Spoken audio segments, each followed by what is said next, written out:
Hello সবাইকে, কেমন আছো তোমরা সবাই? আশা করছি তোমরা সবাই ভালো আছো। আর দিনটা ছিল 27শে মার্চ, বেরিয়ে পড়েছিলাম আমার একটা নতুন শ্যুটের জন্য। শ্যুটটা ছিল কাঁচরাপাড়াতে। তো লঞ্চ পেরিয়ে স্টেশনে ড্রেস জুয়েলারি পিক আপ করে চলে এসেছিলাম স্টুডিওতে। স্টুডিওটা ভীষণই ভালো ছিল আর ভীষণ বড় ছিল।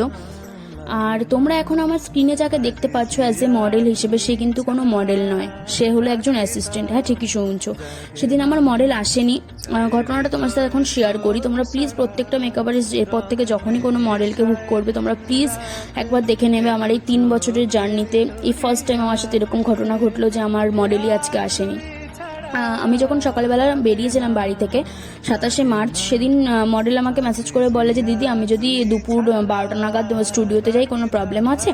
আমি বললাম যে হ্যাঁ অবশ্যই আছে, কারণ কি 10টা থেকে আমাদের স্টুডিও বুকিং, 6টার মধ্যে স্টুডিও আমাদেরকে ছাড়তে হবে। তো আমি সেখানে একা নই, আরও মেকআপ আর্টিস্ট মডেলরা রয়েছে, তো টাইম লাগবে, তুমি লেট করো না, এসো। তখনও আমাকে বলে দিদি কাল রাতে আমার অ্যাক্সিডেন্ট হয়েছে, আমার একটু লেট হবে। আমি বললাম যে তুমি আমাকে কালকে রাত্রেই বলতে পারতে, আমি হয়তো অন্য কোনো মডেল বুক করতাম, বা তুমি এক কাজ করো, তুমি এসো, কিন্তু তুমি তাড়াতাড়ি এসো, অন্তত 12টা বাজছে না, তুমি 11টার মধ্যে এসো, তাহলেও হবে।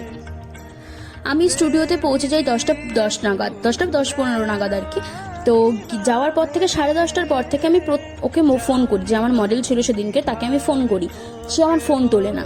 সে আমার ফোন না তোলাতে বেজে গেল 11টা 11:30। তখন আমাকে একজন মডেল বলে, দিদি তুমি আমার ফোন থেকে ফোন করো। ওর ফোন থেকে ফোন করার পর আমাকে ধরেছে ও ফোনটা। ধরার পর আমাকে বলছে, দিদি আমি রাস্তায় আছি, দিদি আমি বেরিয়েছি।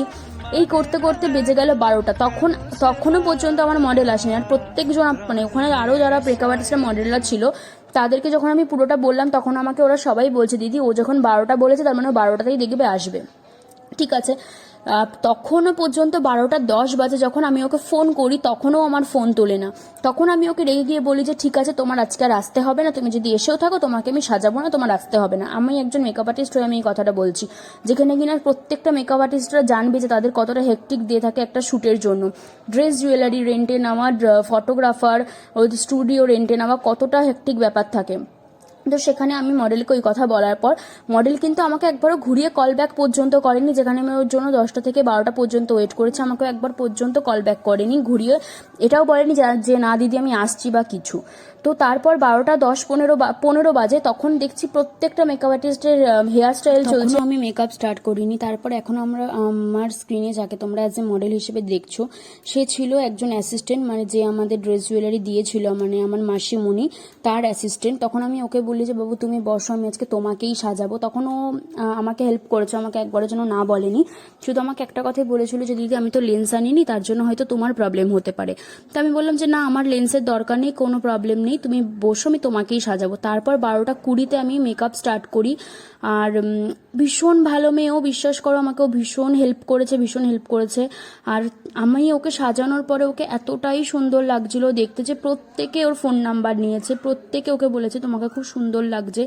আর যাই হোক, এটাই ছিল আজকের আমার পুরো দিনের একটা গল্প সেদিনকের। আর তোমাদের প্রত্যেককে বলছি, তোমরা প্লিজ মডেল বুক করার আগে বারবার করে দেখে নিও, যাতে তোমাদেরকে এই প্রবলেমটাতে ফেস করতে না হয়, যে প্রবলেমটা আজকে আমি ফেস করেছি। তো এটাই ছিল আজকের, কিছুই বলার নেই আমার মডেলদের জন্য, আমার সত্যিই কিছু বলার নেই। কিন্তু তোমাদের আমার লুকটা কেমন আজকে লাগলো অবশ্যই কিন্তু জানিও। আর তোমরা কিন্তু তোমাদের স্পেশাল ডেতে আমাকে বুক করতে পারো। আমার কন্ট্যাক্ট নাম্বার হচ্ছে 8777707447। তো তোমাদের যদি আজকের এই রিসেপশন লুকটা ভালো লেগে থাকে, অবশ্যই কিন্তু তোমরা কমেন্টে জানিও যে তোমাদের কেমন লাগলো।